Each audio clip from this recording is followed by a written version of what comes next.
Едно от следващите правила на ума е, че човешкият ум учи чрез повторение.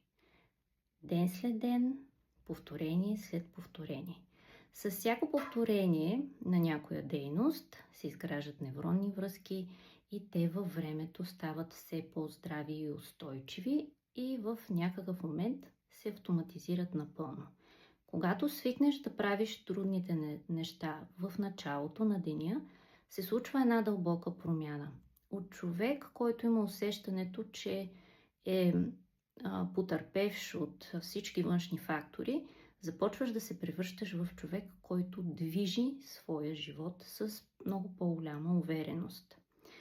Тоест, трудните неща в началото на деня са не само едно отмятане на задачи, те са предефиниране на нашата идентичност.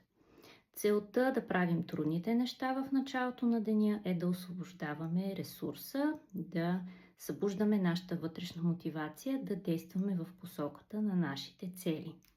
Какво може да си казваш всеки ден, скоро след събуждане, за да се възползваш от този механизъм?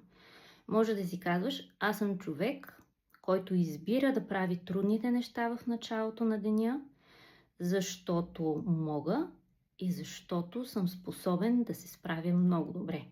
Още днес, още сега. Във времето този навик променя твоята идентичност и те превръща в човек, който е активен, който е уверен и който действа в посока на реализиране на своите цели.